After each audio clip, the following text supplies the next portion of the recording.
Hello. Hi, Harry. Hi. I'm back. You're back. You've been to Sunny Spain. Magaluf, one of Magaluf, the yes. Yeah. Interesting week.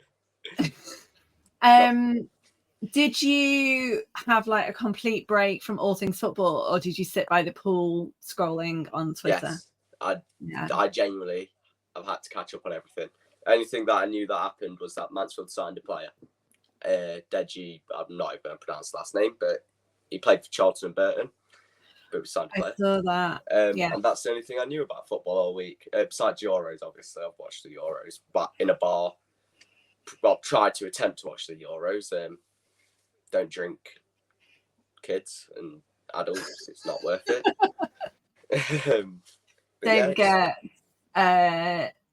or maybe do holiday football-related tattoos. Yeah. Kids. Yeah, especially when you beat your rivals 4-1 and it don't mean anything anymore, but you know. Or did you beat them 1-4 given that you were away? Yeah, I mean, it went... Yeah, I've got it the wrong way round. I don't think we beat a team 4-1 last season at home. So...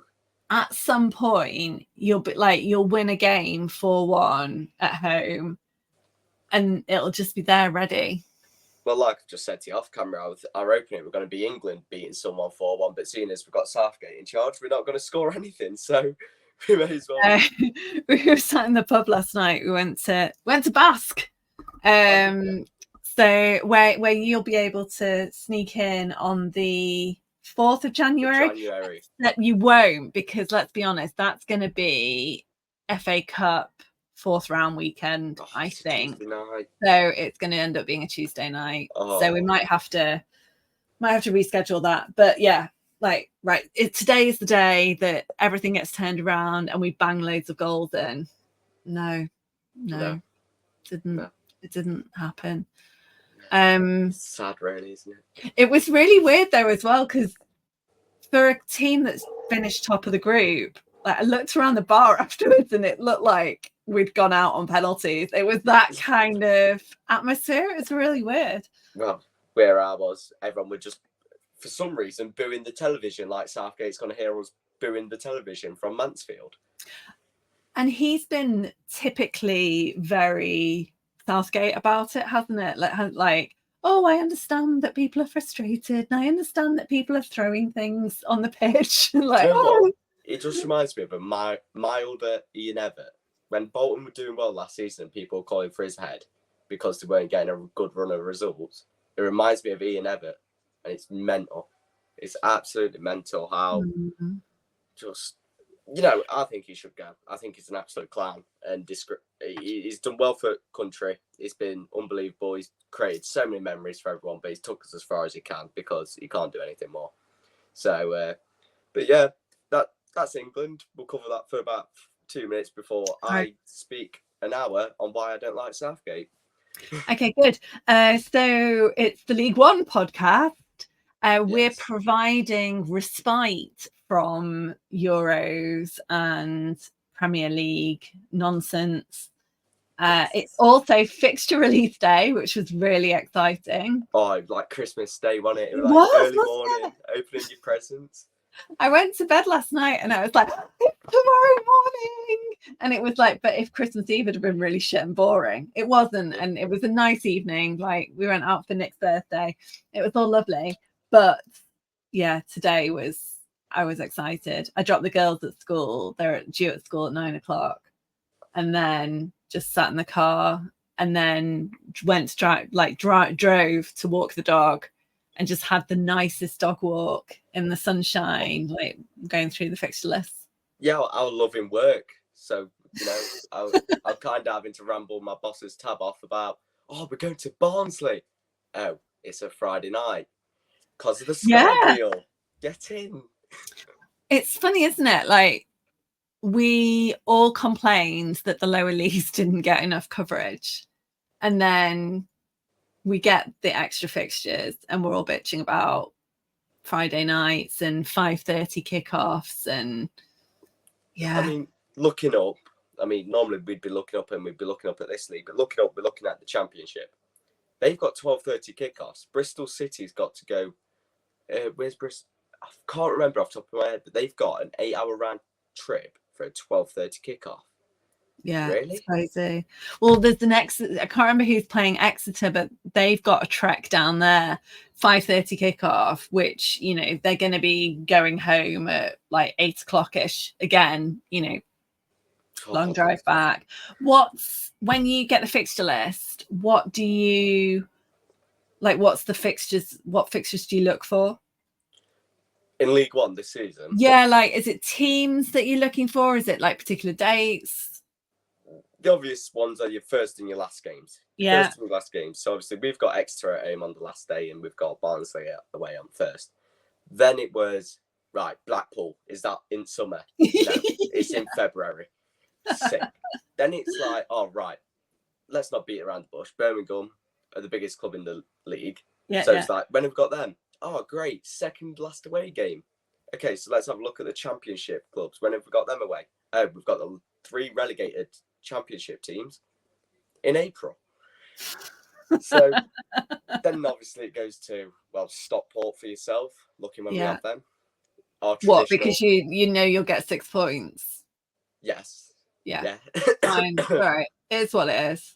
And then it's like, oh, we've got a traditional August fixture when we're at home, as always, and another January away fixture to Stockport.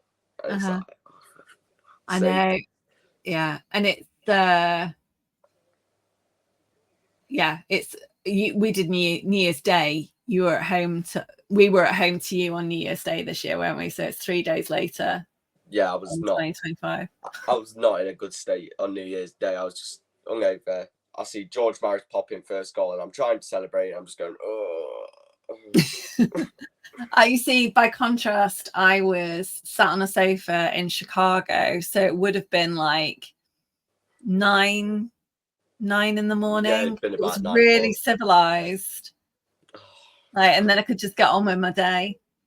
No, we were awful. I remember going to a pub to watch Luke Littler. Couldn't stomach a pint, so I was sat there with a glass of Coke. Went home and watched the game, and I was just like, oh. But no, and then obviously I think the one that I'm really looking forward to this season is Lincoln. That was one that I was really looking forward to, and we've got them in August, so I'm really happy. Then obviously you look at your Boxing Day and New Year's Day. See that, but so by contrast, I do first. I don't get to last for quite a while, and it took me even longer today because the way County do the fixtures, it was on like a carousel on Twitter, and I didn't scroll enough to the right. So I thought we finished with Burton at home, and I was like, oh, the bastards, they're setting that up for a like relegation battle. But no, it wasn't. We've got Wickham away for the last game. So I look at first, and then I look at Boxing Day, because Boxing Day football hits differently. We've got Huddersfield away. I look at New Year's Day. I think we've got Rotherham at home. We've got Rotherham away between Christmas and New Year. I can't remember who we've got on New Year's Day. And then I look at the ones that I'm going to miss, which I'm away for 2 weeks in October, and I'm only missing 2 league games. So I assume there's going to be FA Cup, like Carabao Cup around there. To be fair, there'll be international duty around October time. I did wonder that. But I'm missing Lincoln away and Northampton at home, so that's not too bad. And then what else did I look at? Oh, my birthday. So I've got Wrexham at home 2 days after my birthday, because I've done hospitality the last couple of years. Oh, yes. 3 days after my birthday weekend, I'm going to spend it hammering Steve Evans. Oh, that's something to look forward to. Until he pipes us about 6-0 and he's celebrating in front of us like he's won World Cup. Do you know what, though? It brought it home, like going through the fixtures today, like the clubs that are in League One. And I don't think I kind of appreciated it. And I've been doing the trophy tour with County for the last few months, so I've met more County fans than I ever have done. and they're all like, "Oh, we'll see you again in 12 months." And like I kind of laughed it off, and then but today when I was reading through the fixture list, I was like, No. no. Like, I just put into context. Obviously, we spent so the 23rd and 26th of December last year, we had Sutton and Grimsby. No disrespect to them two. This season, we've got Rotherham, who's been in Championship, and bloody Peterborough. Like, make it make sense. And we've got the Christy Pym derby, which is going to be great on Boxing Day. That's going to be great.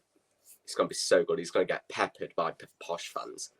And, I hope we just win that game. He turns around to posh fans again and just shushes them. But I like Peterborough. This is the thing, right? I love Peterborough, but I love Christy Pym being a shit ass against them. So to continue our conversation earlier on, I thought that Peterborough was like near Southampton. So I recognise that I've got some upskilling to do on just geography in general, not even just League One geography. But we've got Peterborough on Good Friday away, which isn't bad. And we've got on Easter Monday, we've got Huddersfield at home. So the first county match that I ever went to was Huddersfield at Edgeley Park. So that was one that I was looking out for. And I was like, Dad, can you ask Mum if you can come on Easter Monday? Because I said that we'd do hospitality. So that'll be nice. But we've got Blackpool on August 17th. Oh, that's such a good day. I know. Right, let me have a quick look. I don't know when we have what our Good Friday fixtures are. That's something I normally check, but I didn't this. Yeah. When is Good Friday? Oh, it's late this year. It's like the 19th and the 21st and the 18th, I think. Rotherham away. Yeah. And Reading at home. So Steve Evans is getting a pepper in on Good Friday. Oh, so is that your birthday one then? So my birthday one's Steve Evans and Good Friday Steve Evans. So home one for my birthday weekend and away one. Oh, I can't wait. Bring it on. I love it. I'm so excited. We can. Right. Well, what else have we got? We've got fixtures. We've got. You've released your kits now? No. Do you know what you haven't? We've released our home top. Have you? Yeah. Because I saw my Twitter feed is basically dominated by new Burton players signing.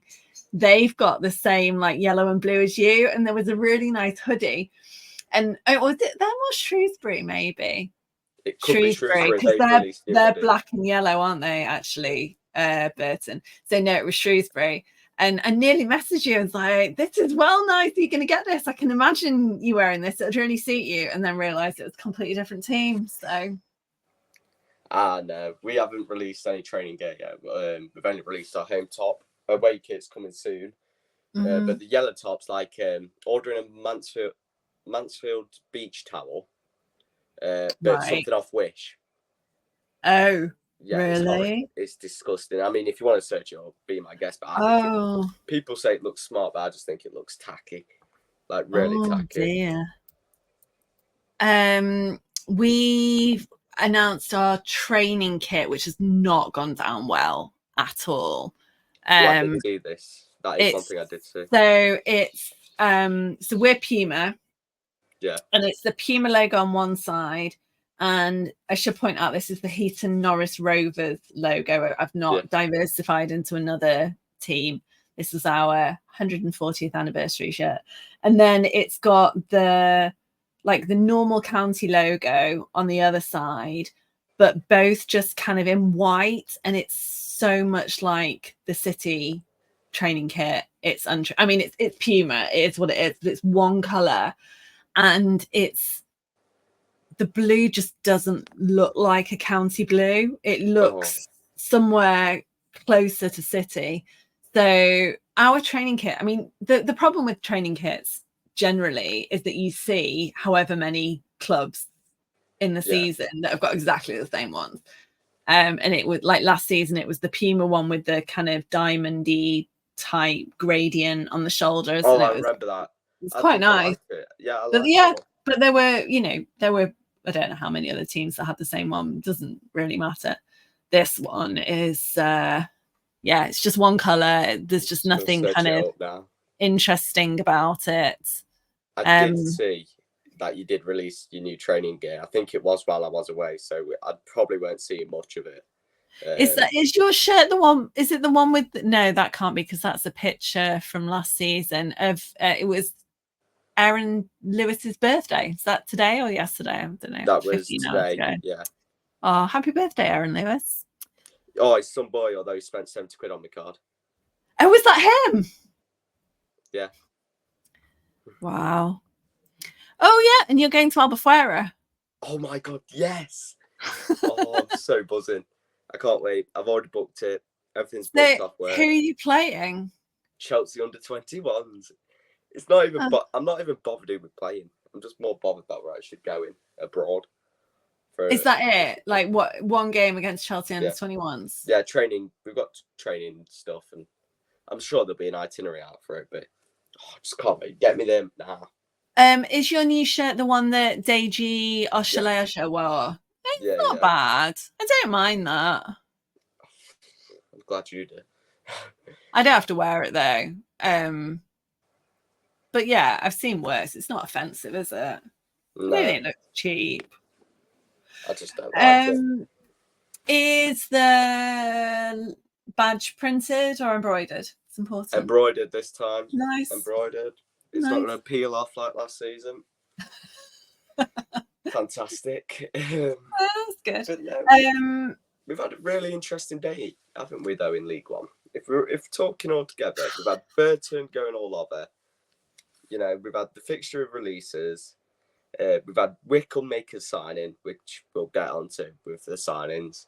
It's been a really, really interesting League One day. And we haven't had many of them. It's been quite quiet.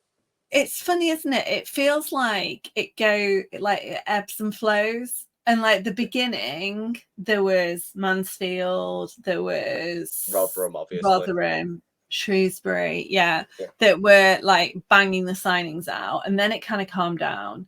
And then it got to the point where, unless you had notifications turned on, you were finding out about things, a day or so later. Like we've got, and if anyone follows at League One Look on Twitter, we've got a list which is League One teams. So it appears in you, like we've got a League One feed, but you can follow the list, so you can kind of click and if you want to see what's been going on. I mean, at the moment it's just Burton basically. Yeah.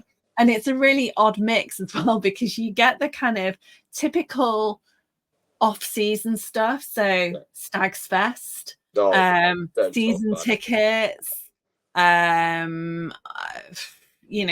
then like signings today, it's everyone's doing lovely the main one. Bookmarks, not bookmarks. Get 10% off Carabao Energy. Did you forget about that? No, I can't forget about that, because I have Stockport County notifications turned on. I only have them turned on during transfer windows, if I'm honest. And I'm entirely sure that admin for the account knew entirely what he was doing. And we had like a week of no signings, but of the most mundane tweets you can ever imagine at like key points, like 9 o'clock in the morning, 10 o'clock in the morning, 5 p.m, 6 p.m. And that would be Carabao energy drink 10% off, or we've sold 5,000 season tickets. Yay! Book yours today. Yeah, we scored 96 goals. Did you know we scored 96 goals last week? I don't fucking care who we signed. I don't care who scored last season. Yeah. They've probably been sold. Yeah. But yeah, so today's been Mansfield have done a nice phone wallpaper for your phones. And I noticed as I was looking for the kit, you've got wallpapers of players as well, which is really nice. I don't think I've seen that before. Yeah, I mean, you know what, this season I'm seeing it more and more. Just going on to the graphics, the wallpaper stuff. Every club seems to be up in the game with graphics. Like Mansfield's is unbelievable. I mean, shout out to our graphic designer. There was one more where I sat back and just went, wow. Might have been a League Two club, actually. I'm just so used to it by now. Burton stuff is good, really good as well. Like their, the signing videos, they've been, some of them have been a little bit tongue in cheek. They're very much playing up on their, like, oh, look at us, we're signing so many people. I think everyone's upgraded their admin work, because I saw Reading today as well. They've been doing some stuff like videos of their pre-season testing, and they had one from Come Fly With Me, where I don't know if you've ever watched it, where they go, press cheeseburger, press cheeseburger, and they did that for a video of it. I know his first name's Amadou, I can't remember the last name, but they did that for one of the players, and it was so good, and everyone's up in their admin work game, which makes it so fun. When we've got that League One feed, it's great. It's so good. And long may it continue. We've got so much of this transfer window left. It's going to be fantastic. I know. Preseason starts. Is Mansfield back yet? Like, as in, are the players back in preseason? Yeah, we're the same.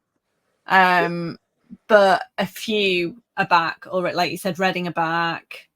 I think Wrexham are back. Feel like someone else. Who've mentioned? Wrexham, Reading, Rotherham are-ish. They're in that like testing phase, I think. Yeah, I mean, in fairness, that's what Wrexham are doing as well. We are missing. I'm missing one. I know I'm missing one because I saw it earlier, and their video were really good. I feel like Burton will need to do like full-blown meet and greet, because no one's going to know anyone. Oh no! When it gets to January, they'll still not know each other. Oh, it was you. They'll get on starting 11 in January, New Year's Day. They'll go, oh hey up, and then they'll sign players in January and not know them till end of next season, end of this season coming up anyway. Oh, I mean, I think like one of the things doing stuff like this and kind of knowing about the league in general is that, like, on one of the county WhatsApp groups today, someone was like, oh, have they got new owners or something?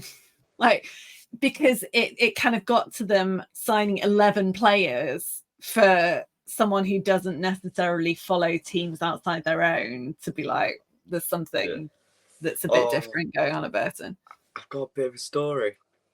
While I were in Magga, this is one thing I do actually remember, is Mansfield actually got recognised by a Scottish fan. He was a St Mirren fan, and he was slagging off Johnny Bacchus for leaving him. He went to me, you're like northern-based England. Who do you support? And I went, take a guess, just playing around with him in his Scottish accent. I'm not even going to attempt the Scottish accent because I'll probably get us kicked off. No, don't. We don't need to be cancelled like before the season started. Oh no, they're already home. It's all right. And so he's going, Leicester, Forest, because I told him Front Midlands, and then he's going, you don't support like a Sheffield team, do you, or something like that? I go, no, and I go, support Mansfield. He goes, I'm a St Mirren fan. And then we got him speaking Keanu Bacchus, pissed up at 3 a.m. on Magaluf Strip, which is just not on my bucket list. No. But, League One's actually unreal. We've gone from playing games with 3 stands to wanting to play in America. Cheers, Birmingham. Yeah. So bizarre. And I think, like, obviously Wrexham have signed a Conquo in the last couple of days after their business so far had been releasing players, but also they've re-signed a couple of contracts that had come to an end. They've signed a Conquo, and I wonder whether, we said last year that they were already playing with a League One standard team, but probably paying League One wages as well. So in League Two, that stood out in terms of like talent that they could attract. I mean, yes, like people like Stephen Fletcher have re-signed, but I wonder whether they're not as compelling as a compelling a prospect as they were 12 months ago. To be honest with me, when I'm looking at Wrexham, and there's no disrespect to Wrexham, people's already going to think, oh, you just don't like these American owners. I mean, I watched your documentary. You can't make that malarkey up. And every Wrexham fan I speak to, they always say I come across nice, but I'm always going to be honest on it, and I'm going to tell you straight. I don't think they're that good this season. They're not going to be that good. If they carry on with the way they go, they're not that good.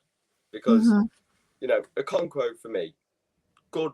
He was a great League Two keeper last season, but he created a load of mistakes. Remember that one at MK Dons where it went over the line? They didn't give it. He did make a few mistakes. Yeah. And Wrexham aren't going to get away with that this season. No. And then people's always bagging on about Paul Mullin, but he's never had a really good season in League One. So, Elliot Lee, fair play, great League One player. But you look throughout their team, they're actually League Two players. And they are. And I think, again, from a recruitment point of view, you can imagine them going out and saying, we've got this investment, we've got owners who are very committed to it. Our ambitions are incredible in terms of, where we see the trajectory of the club. And, they came second in the league. They very nearly came third. Not that, there was much in it or that it really matters at the end. But that is not kind of storming the league and then expecting to do exactly the same in League One. I think it'd be interesting. I just don't know. And, with Wrexham, it was so easy to compete with making good signings against teams. And, again, no disrespect, Sutton, your Morecambes of the world. And, it's not hard to compete with them. But then when you come up against teams like Rotherham, been up in Championship, Huddersfield, a former Premier League team, and then you've also got Birmingham, who's set out a budget of 20 fucking million. I know, that's insane. Yeah. It's like different levels. And then you've got Charlton, former Premier League club, Bolton, former Europa club. These aspects of clubs that we're coming up against now, as much as what's the word? As much as, I don't know the word off the top of my head, like you'd want to go to these clubs as well as Wrexham. You don't want to join Wrexham because they're in this. It's a great story. Great story what they're doing, and it's great for the community. But you're not joining for that because people like Rotherham this summer with Joe Powell, he could have joined us, but he went to a league. He's gone to Rotherham because he knows he's getting out of the division straight away. Yeah, and people would rather that. Makes sense. The minute Ryan Tafazoli, he does YouTube videos for Wickham. Great centre half, used to play for Mansfield. He does YouTube videos. And he said, the minute you get out of League One, that's when you're in contention for international football. Right. Now, football's a short career. Yeah. And if they can get out of this league as soon as possible, they're going to go to the team that can do that. They're not going to go to a project that's going to take about 2-3 years to get out of it. Yeah. So Wrexham are not the biggest attraction in this league by a country mile. Yeah, that's a really good point. And I think, like you say, you're kind of your Birminghams, your Rotherhams. Like even kind of if you think about, I know that Stevenage have got ambitions, Leyton Orient, it was, they were on a consolidation season as well and probably outperformed where they were kind of expecting to be. But then I keep thinking about like Stevenage, was it a fluke? They've not got Stephen Evans anymore. I don't think with the exception of Dan Kemp, I couldn't name one of their signings. I don't think. Dan Kemp, just got it up here. Great player. He's a great centre forward, to be fair. He's a decent centre forward. He's not great. He's not going to take League One by storm, but you'll remember him from League when Northampton were in League Two. Appiere. Oh yeah. Not quite nice. Well, he's got decent hair. I wish I had his Barnet. But, I love that. That's what you remember.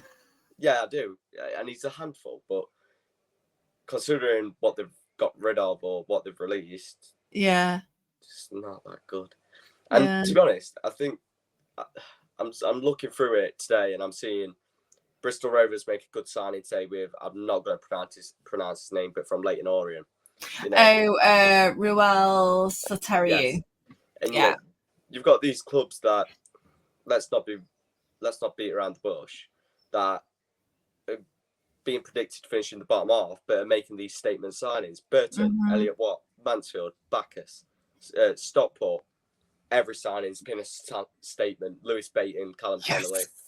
You know, you've got these teams who were predicted to finish in this bottom half, who are making all these great signings, yet you're signing mid. Yeah. And there are lots of teams who, and don't get me wrong, like, we're 12 days into the transfer window and we are still 5 days off the 30th of June. And lots of clubs, for various reasons, will insist that players aren't announced until the beginning of July. So there'll probably be another little kind of jump then when those players that are leaving those teams can be announced. There are lots of really good players leaving League Two clubs, leaving League One clubs, who are just sitting there without a club at the moment. 100%. And so when you look at Blackpool, Birmingham's I think a different case because they've come down. Barnsley, they are not. If I was their fans, the only thing I'd be worried about is, and they've not got massive release lists either, so it's not like there's going to be a wholesale change, and they need every second of pre-season to get ready for the 10th of August. I wouldn't be too concerned about the fact that they haven't done massive amounts of business. Like Bolton's another one, and Bolton are interesting because they're at the moment they're on 3 in, 3 out, and one of those is someone that's come back from Matheson, who's Bohemians. meant to be playing for them next season. Yeah. But there's a good centre half, Farina. Wickham, he's really good. But these bigger clubs, and I'm going to call them big clubs, and no disrespect, because Mansfield are one of the smallest teams, so I don't even mind calling these teams a lot. # teams like Mansfield. Yeah, 100%. So like us and Cambridge, we're going to have to go out and sign these players to compete with these teams. But the teams that are at the top just need to make strategic transfers. Yeah. They don't need to go out and blow the budget like Rotherham are. Well, they're not blowing the budget. They're just gaining players back that they've released. Well, right. And Rotherham released an awful lot of players, and that happens frequently. Like Forest Green, when they came down from League One to League Two last season, lost a load of players because they wanted to stay in League One. Yeah, and I'm looking at Rotherham's transfer business, and for me, I'm looking at it in a way where it looks panic buying. Mm-hmm. Like, for me, I get what he's trying to do with this Alex McDonald. He used to play for Mansfield. Good character in the dressing room. But I wouldn't even have him in there for that. You're in League One. You're going up. You wanted to go up to the Championship. He's not a player you want for that. And if you're replacing bench players, he's not going to... It gets to 80th minute. You're not going to want to sub him on. So, the panic buying. I don't think Zach Jules is as good as what people say. He had a good season with Exeter, but he had a few dodgy seasons beforehand. But I don't know. They're just panic buying. Like, Huddersfield, they're actually identifying targets. They know what they need, and they're going out and getting it. And I'm not sure about Birmingham, because I think that signing of Ryan Alsop is very rogue. Very rogue. Yeah, but maybe they kind of think that they don't need to do that much. They're going to have massive wage bills in terms of the retained players. They will have had a parachute payment, but maybe it's more about kind of maintaining what they've got. I think to go again. There's got to be some relegation release clauses in there for a couple of them players, because they should not be in League One. But like I said, Rotherham's not going strategic; they're just going all out. Whereas these teams, the bigger clubs in the division, are going more strategic. Let's talk about Burton. Where do we start? 1 second, let me just get a fat notepad out. So Burton, in fairness, released a lot of players.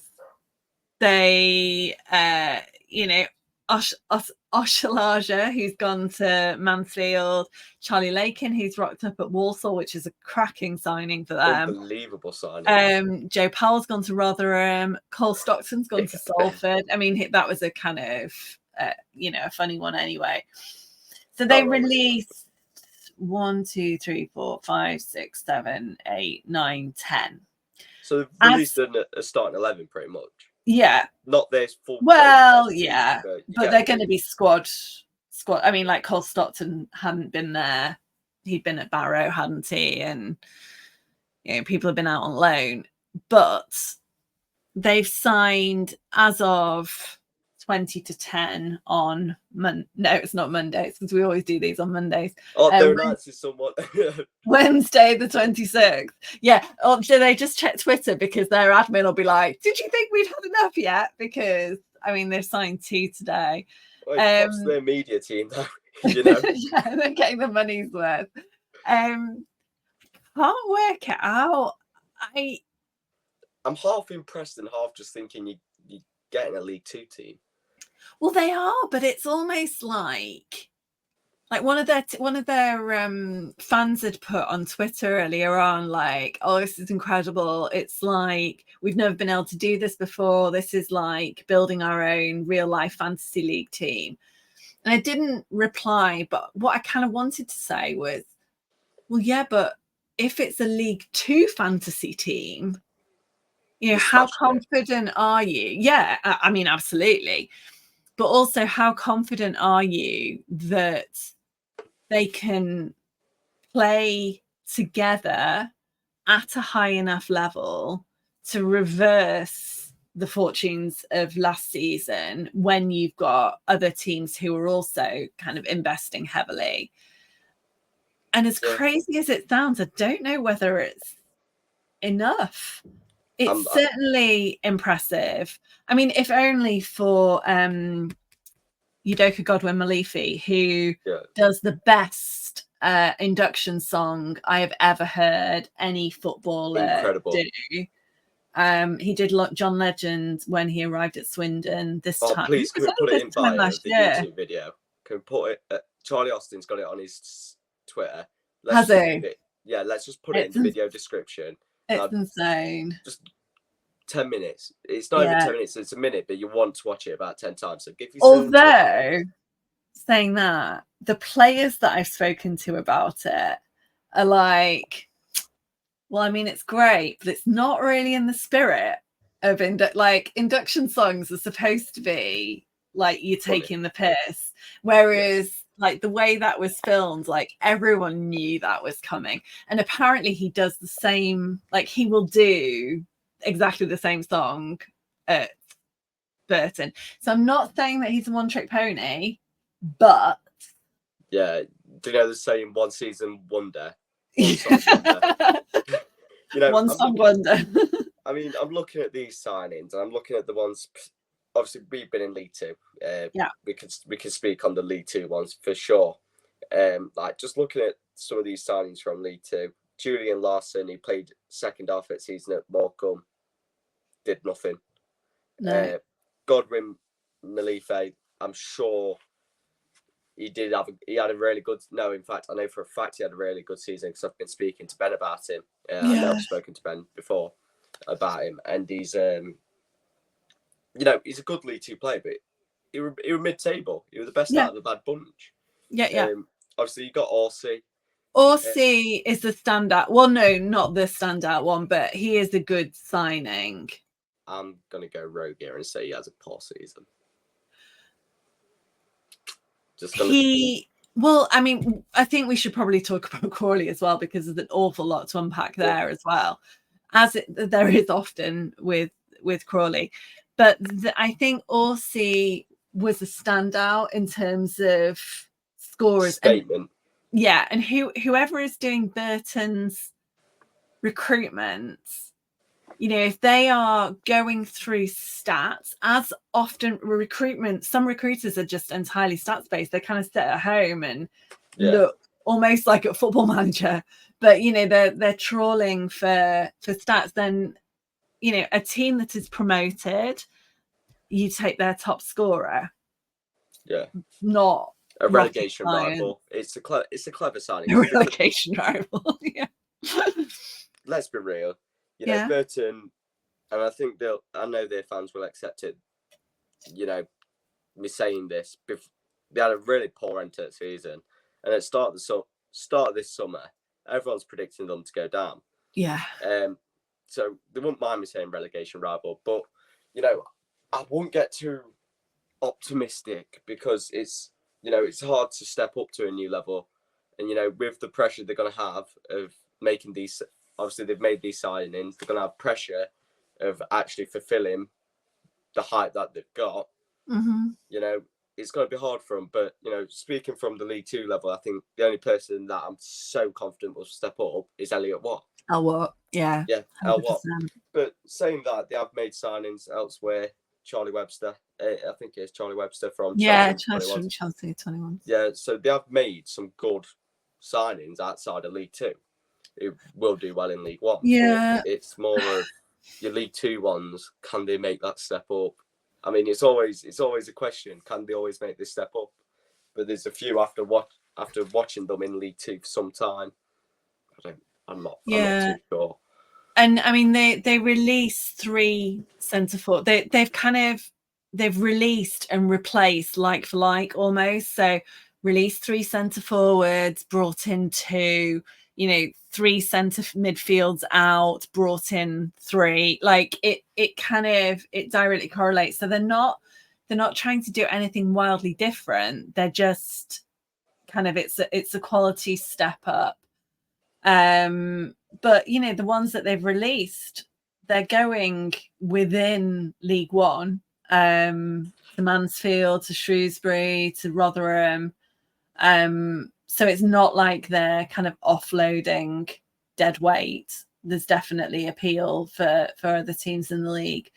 I think it's the big red flag for me, and they can't win, right? In terms of if they hadn't done a massive overhaul and brought in a kind of a new starting 11 well, I mean, it's not, but you know, 11 new players, and who's to say they stopped?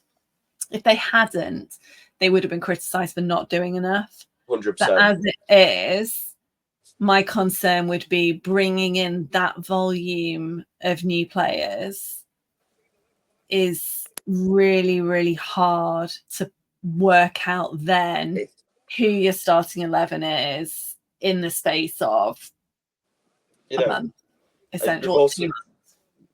With an experienced manager, so like Steve Evans, who does it every summer and blows everyone's transfer budget and bank balance into Narnia. That's what Steve Evans does. I'm not even going to go on to him. But you know, they've got, I don't want to say it, but they have got an inexperienced manager who's going to have to get all these players together and get it all right straight away, because they have got a favourable start. I remember seeing this. I saw a Burton fan tweet it out. They have got a favourable start to the season. You know, they're going to want to get points on board early, and if they don't, they have got very, as expected with this division, because it is really competitive, a very solid like October to December, I think it is. They've got a very solid October to December. But, you know, fair play to them. Fair play, because who thought Burton would be the ones going out and ruining everyone's day? Yeah, but then also we should have seen it coming. Like, the writing was on the wall when Fleur Robinson went back, and that had been, you know, communicated. Well, I don't know whether it's communicated. It was kind of widely known that she was going back. I don't think I necessarily, though, expected to see her family's exodus to be replaced by this kind of consortium. But I mean, balls to the wall, I guess, for them. I mean, one thing I will say is they can't go out and do a Nottingham Forest and just go and blow 20 signings just like that. You know, they're on 11, and what date are we on today? I'm losing track of days. 26th. Is it 26, 26th? yeah. They can't. You're on 26th of June. You can't. If they go out and sign 9 more players, they've signed a whole squad's worth. I mean, I remember. I think it was 3 seasons ago. I think we had a squad of 20 or 21. Mm-hmm. You know, yeah, I'm sure. Bearing in mind they've still got players under contract, by the way. Yeah, So, of course. Well, yeah, they've got, players that were starting last season.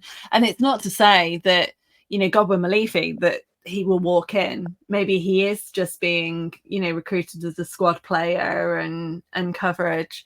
100%. I mean, well. Although saying that, his valuation on Transfermarkt is €300,000, which is, puts him higher than Orsi, higher than Ben Whitfield, only just below Elliot Watts. So, I mean, fair play to him. Just see if it works out. It's ballsy. It's very ballsy. Yeah. But I'm all for quality over quantity. I'd rather have 6 quality signings than 11. We're sat here right now going, will it work? Will it not? No, we want 6 definites. You know what Stockport's doing? I can't name one player where I'm sat there thinking that might not work. That's not good. No, and that's the thing about us, Burton, like the going early and kind of finishing. Like Carlisle had listed their squad numbers today. I was like, that feels premature. Shocking. But it's a statement, isn't it? We've gone early. We've got the players that we wanted to get. Now we're going to get ready for the season. And I think there's a whole thing at County at the moment with, like, whenever anyone signs, and I got wound up about it when Jack Diamond signed, and I haven't done it since. But like, it's either, does that mean we're not signing Louis Barry, or it's what about Louis Barry? And it just feels incredibly disrespectful under someone's signing post, which should all be about welcoming a player to the County family and wishing them luck and like, we're really happy to have you. Asking about another player is, you're gonna get this whole transfer window, and it's I the know. same. Every time you fall in love with a lone player, the same thing happens. We're gonna have it with Lewis Brunt. That's up in water at the minute. But where was Lewis Brunt on loan from? Leicester. So it might be similar to Louis. So what I've been told is that because of the Euros, he's kind of getting pulled back into Villa's pre-season activity. So if we get him, it won't be until kind of later on in August, like towards the end of the window. So we are recruiting with the outlook that we are not getting him. Yeah. But we are actively trying. And conversations are still ongoing. But, that we're not like all eggs in one basket type. 100%. I mean, it might not happen. What if he gets a loan offer from a championship club? I mean, Villa's going to accept that, aren't they? More than likely. Yeah. I think, and we said this at the time, it's absolutely awful. But his injury was, because it came at a time where he was banging goals in left, right, and centre. And it was kind of October. We were in the middle of that winning streak. Wrong. And he, like people were circling then. And, right, he's going to go back to Villa in January, or he's going to go to a championship club in January, or there's been, these offers from League One teams. And, obviously with him being injured, that didn't happen. And he came back to us and he played. I think he was on the bench for a couple of games. He came off the bench, the Colchester game. So that was like maybe 3 or 4 to go. Went to crying after Colchester. Crying. Me. Yeah. Me and Louis were crying. Yeah. Good old Louis.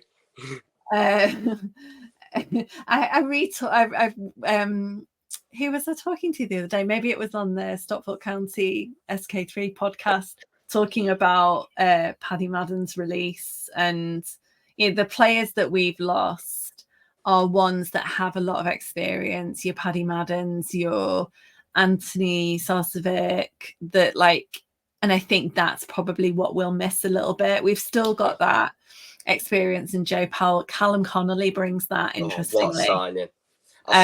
That is one I did see in Magaluf. That is one I did remember. He's and it's been one that's kind of, because Blackpool fans are very much, oh, did you see that Richard Keogh's gone to Blackpool? Yes, back again. So he was obviously at Forest Green, and God, when we played them, he just looked broken. I've never felt didn't he? So much for a player that, but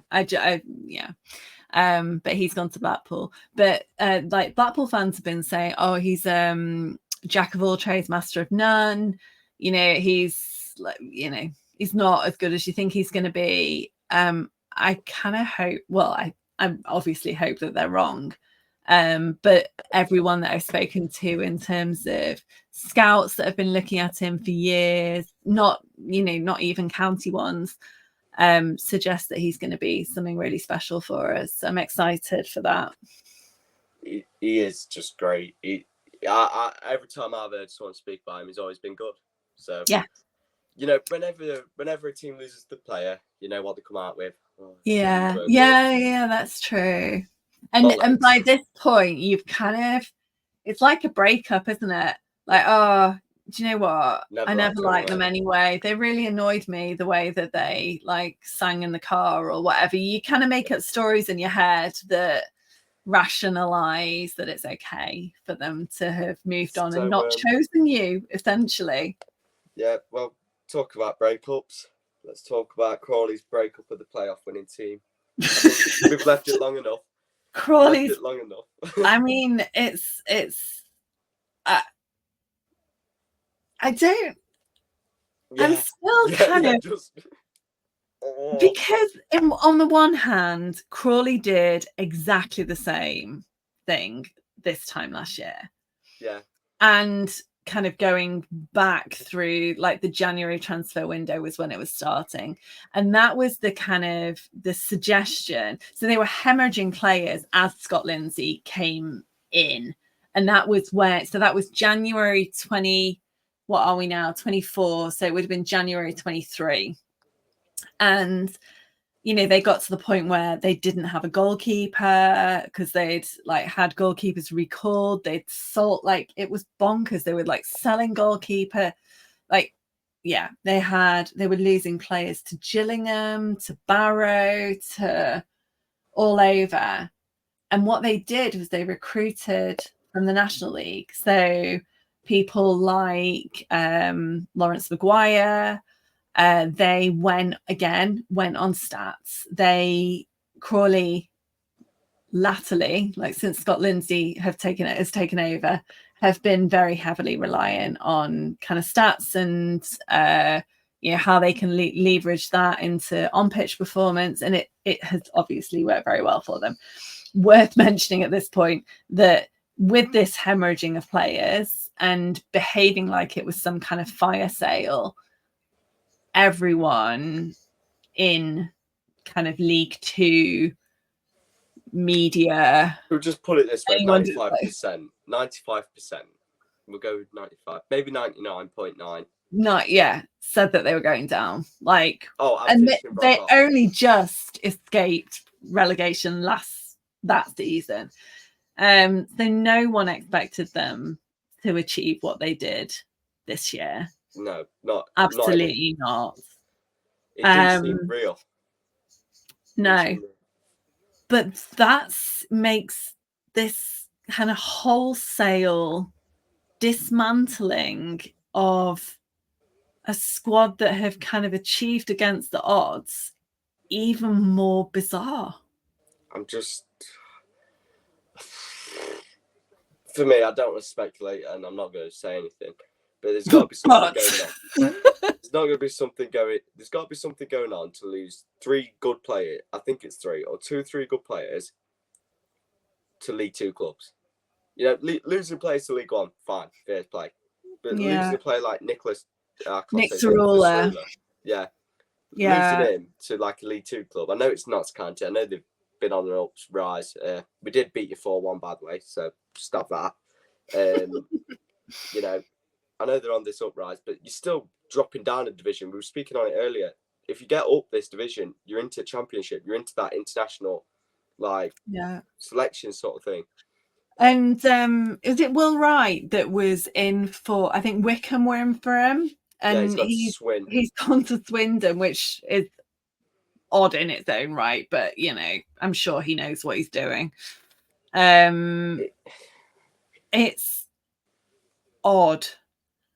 In the background as well, they've had Preston Johnson was always for Crawley 101 potted history very quickly are owned by by WAGMI, which is a consortium of cryptocurrency people, bros, crypto bros, and the kind of the two most present currently, or end of last season, were Preston Johnson and then Eben.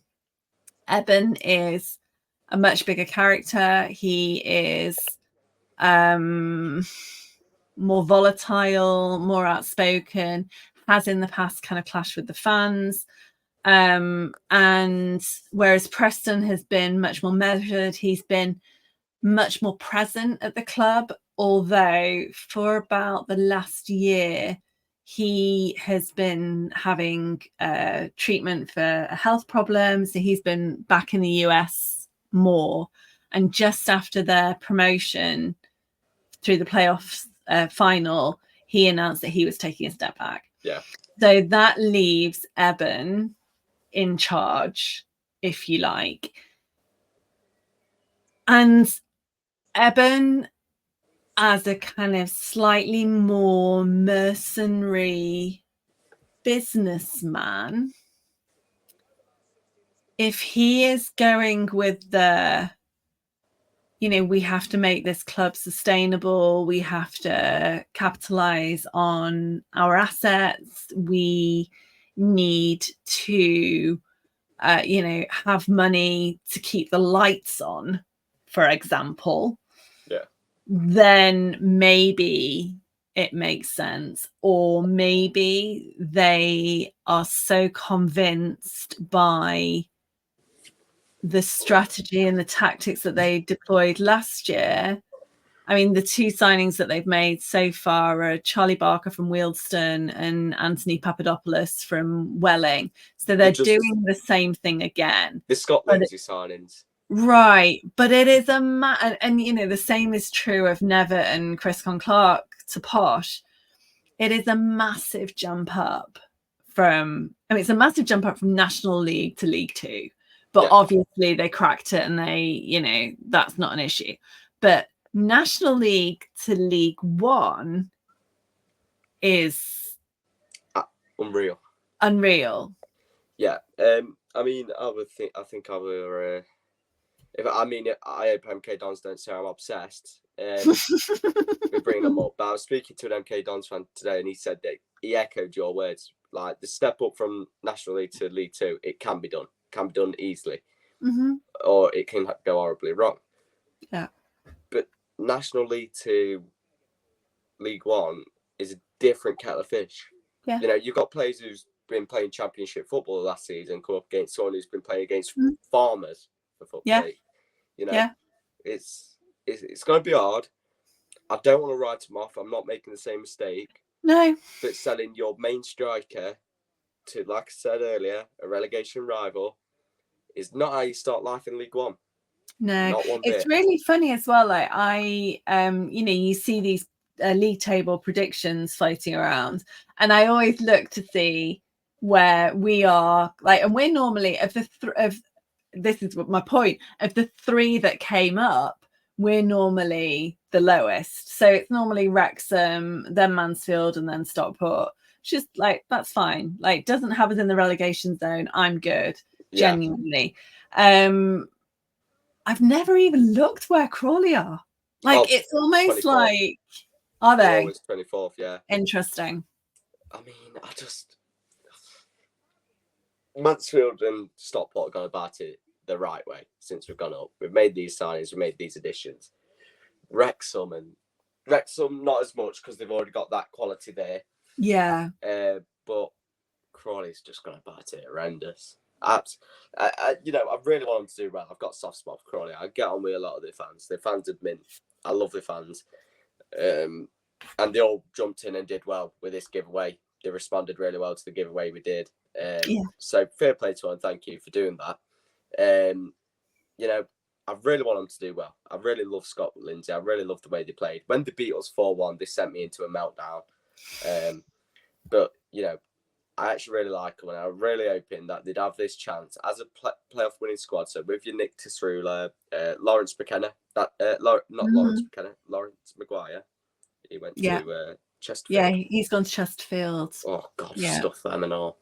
Although that's interesting. He doesn't actually appear on their out list on Transfermarkt. Oh no, he's not gone to Chesterfield. He was on loan at Chesterfield. Gone to MK Dons. Yeah, he was only on loan there. Was he from Chesterfield? Right. But he still got picked over. Them because they did make an offer and they put.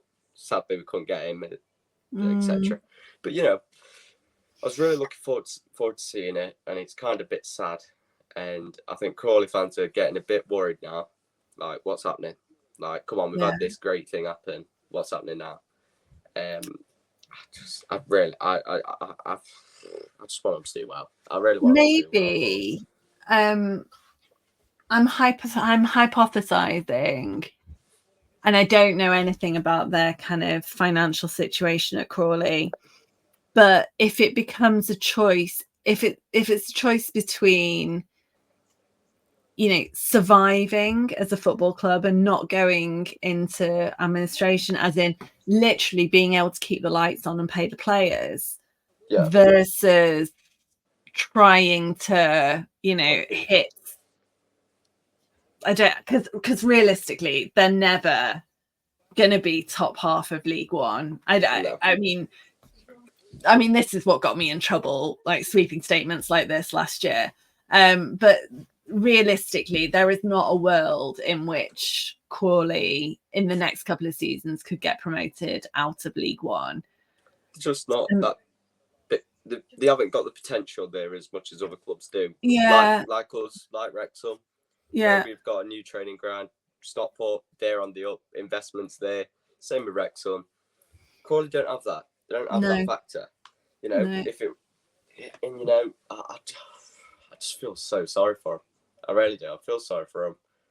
I'm just hoping to get it right. I'm hoping to get it right and just get everything sorted. So Crawley can just be one of them teams everyone writes off, and then they go and pipe Birmingham. It'd be so funny.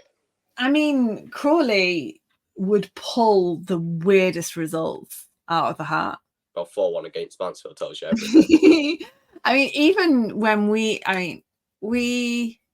drew, I think 3-3 with Crawley, and then we drew 1-1 towards the end of the season. Like Mansfield, they're just one of those teams that get the better of us. And in fairness to them, all they need to do is get the better of, half of the teams in League One at some point in the season, and they're safe. But I wonder whether they want to be safe in terms of. I don't think it'd be sustainable. Yeah, and that's my kind of quite cynical take on it, in terms of being able to justify what's going on at the moment and explain it. But what I don't want to happen is, right, if they go down, I don't want them to be a laughing stock. I want them to be competitive. Not saying they need to go out and bust a bollock to get these big players in League One. Sign a squad that can compete and not make sense. Don't do a Carlisle. For God's sake. Just don't get battered every week. I don't think Scott Lindsay would let them do anything that kind of put them in danger of that at all. 100%. But then I think, we'll just have to see with Crawley, won't we? We will just have to see, and we won't speculate because that's how shit happens. But we just need to hope for them. You know, us League Two clubs who's been promoted, we're in this together. Not so much Wrexham. You know, you're all right. And their fans are lovely. They're a lovely kind of. They're lovely. And they, you know, it has been brilliant for the club in terms of season ticket sales. They did an event today to release the fixtures, and they had the trophy there, and Scott Lindsay's there handing out like printed fixture lists to people that were there. I was like, it's bloody lovely. Such a good club. This is why I don't want to become a laughing stock of this league. Just do well. But I think, should we end with some kits? Yeah. Well, I say yes with excitement. I'm only excited about Cambridge's, I think. So guys, all we're going to do is just rant and rave about, not rant, but rave about how good Cambridge's kits, everything is. Because they are, without a shadow of a doubt, the best League One kits or League Two kits I've seen for a long while. Wow. They're lovely. But do you know what? They are properly Marmite. Because I was reading through the comments, and some people absolutely hate it. And I like kits with like meaning behind them, which is why I particularly enjoyed Swindon's Magic Roundabout one last season. But the Cambridge one is kind of around water and kind of that imagery, obviously because of the rivers and the like all the punting and everything that they do in Cambridge. So I love shirts with like a little bit of story behind them. Like for me, this is the home shirt alone. That is unbelievable. That's really good. But they've got collars. If you didn't like it that much, let me just pull this away one up. When Cambridge website decides to load. Cheers, guys, for stitching me up a bit. Well, be aware that some people will be listening to this on Spotify, so it'll be entirely lost. If you listen on Spotify, it's like a blue, nice. Oh, it's just beautiful. It looks kind of Grecian in terms of that like blue and white pottery pattern. I bloody love it. And this is the first time I came across this, but this jacket is phenomenal. Wow. Ooh, that looks like, so my school uniform was black and yellow. That looks like it might be part of the like sports kit. That is unbelievable. And then even the pre-match jerseys, wow. Yet again, just they've smashed it. They've absolutely smashed it. Whoever's the kit designer, let me know. We're starting a 5-a-side team soon, so just let me know. Who's their kit? Like what brand? What? Umbro. Nice. The different class. Because I thought that Umbro didn't do custom kits, but they obviously do. Yeah, they do. Yeah, they must do. I didn't think so either, but after seeing them, maybe they've started and kind of diversified into it. As long as they don't piss me off this season, I'll end up buying one of them this season. Come the end of the season on sale. I can imagine buying the blue and white one. Yeah. Although it's really not. I mean, I have a lot of shirts. I don't wear them that often. It's definitely not in my DNA to buy and wear another club shirt. But if it went in the sale, maybe. Yeah, 100%. I would. It's a bit weird, isn't it? I think I'm just going to have to give a shout out to Bolton. I love theirs. I know it's just all white, but the middle badge for me is just a... That, for me, is ruined by... And bearing in mind, my day job is marketing. So I manage a team which includes kind of graphic designers and, copywriters and who are producing content. And it comes to me for sign off when I see the kind of like the finished product. My issue with the Bolton, and there's nothing they can do about it, and Lincoln were the same last season, is that the sponsor logo doesn't coordinate nicely with the rest of the shirt. It's got the green on it. Lincoln were the same with the big Branston logo last season, and it just kind of just detracts from an otherwise very lovely shirt. Yeah. I mean, I've seen Lincoln's this season. I'm not a fan. I'm not sure if I have, because You they've would got have. the new It was a couple logo, weeks. haven't they? It was before I went away, so you would have Was seen it. Just that much has happened. It can't have been that exciting because I remember like I think it was like goalkeeper shirts last year were like crazy retro 90s goalkeeper shirts, but again this weird, like, well, it's not weird, it's the sponsor logo, and I know from a branding point of view there's nothing you can do about it because someone else's logo is someone else's logo, but it bothers me. Like ours, because it's just Vita, which is Mark Stott's company, it's just Vita in typeface, and it's not, no, it's not on these anywhere because this is the anniversary shirt. But I'm trying to think if I've got anything down here that's got, no, I don't think I have. It's just a very, like, and the color of so on the green shirt last year it was black. I think it's white on the home shirt. On the third shirt last year it was yellow, because the logo is the typeface effectively, so it doesn't matter what color it is, so it always coordinates. And I hadn't realized how much I appreciated that until, you know, looking at other people's shirts, and you're kind of stuck with a random color sometimes. But have you got a timeline for your other ones being out? Not sure what the timeline is. I'm not even sure what they look like.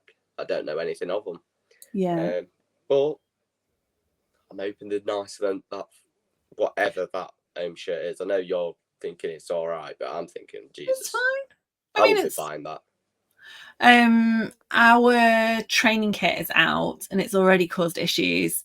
And there will be, it'd be interesting to see like other clubs who've got Puma, whether they've got the same. So it's just all one color, Puma logo on one side, the kind of the newer Stockport County logo on the other, and that's it. And I'm not seeing it in real life on the press photos. It's the blue that is more closely like old school Manchester City than it is Stockport County, and City have Puma as well, so their training kit is exactly the same, just a different blue, and then they've got a navy version as well. But I won't be going anywhere near our training kit. It looks like what the Stockport County ladies like junior teams, it looks like what they give them, which always seems like a bit of a brush off. And then I think we've got kits in the next week or so, because we've got our first pre-season game next Saturday against Chester. Already? Next Saturday? Yeah, it's the 5th of July. Let me just check ours. I bet it's next Saturday. I'm not sure. I know we only posted it the other day. We've got some funny ones. We've got Stoke. We've got Blackburn. We've not got Alty. We play Alty every pre-season for God knows how long. Who else have we got? Chester. Oh, Barrow away on a Tuesday night. That'll be fun. Oh, Carlisle away. I'm not going to that. Oh, yeah, you've got all these Football League teams. We've got Hucknall Town. Hucknall fucking Town. Yeah, wow. But at least we've got a pre-season trip. We've got Oxford at home.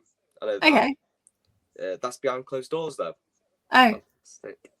Yeah, I think we played Everton last year behind closed doors. No, Tuesday, 16th of July is our first one.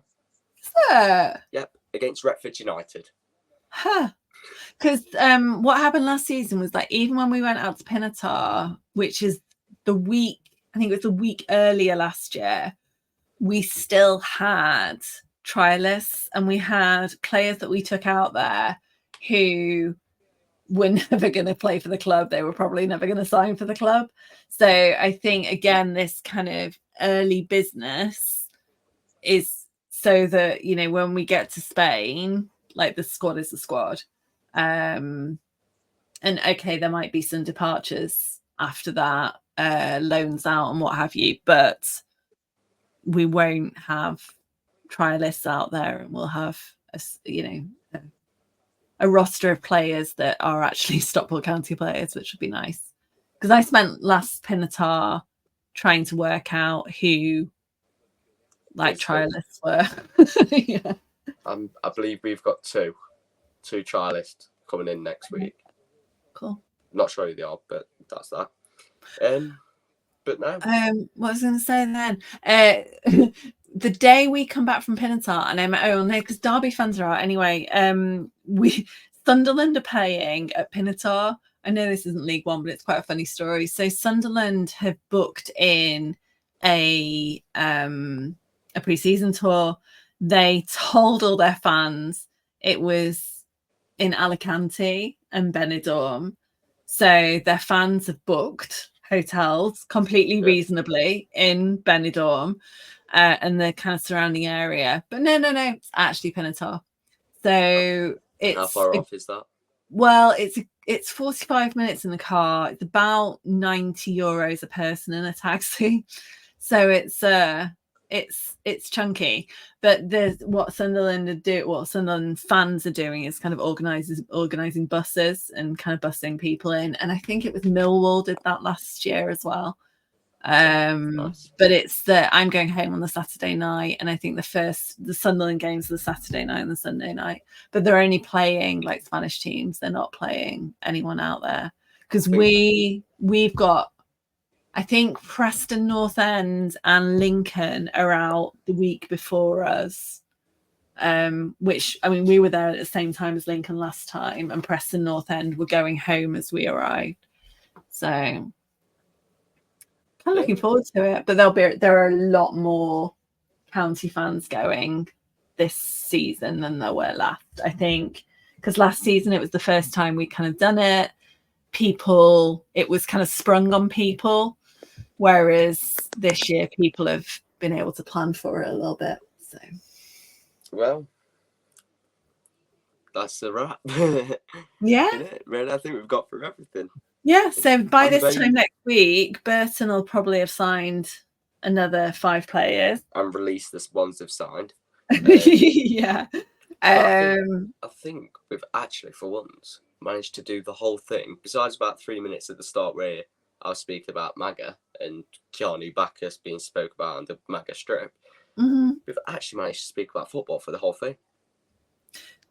Yeah, it's impressive, but I do think that we develop a certain amount of blindness to it. And they'll be like, someone will say tomorrow, like, oh, and you went off on that tangent about, I don't know, whatever. God knows what. Like, at least I feel right now we've spoke about a lot about football. So yeah. You can follow us on Twitter at League One Look. If you're listening to this, then presumably that means that you've managed to find us on one of the channels that we distribute the podcast on, but it's on Spotify, Apple Podcasts, and YouTube. Obviously with a little bit of a video, so you'll be able to see Harry's phone like going in and out to show you the shirts. We are very technologically advanced on this podcast. I'm about as technological as a 90-year-old granny. Which is unusual for a young'un. But there we go. StreamYard is a interesting beast in terms of working it out. So yeah, we'll be back next week. Yeah, it's good to be back. Oh gosh, all right, hang on, just fill for a minute while I find the ending bit. Not done this for a while. Yes. Normally got Liam like doing stuff. We might just have to end it, in fairness. Professionally unprofessional. Podcast ending. I found it. We're good. See you next week. Bye-bye.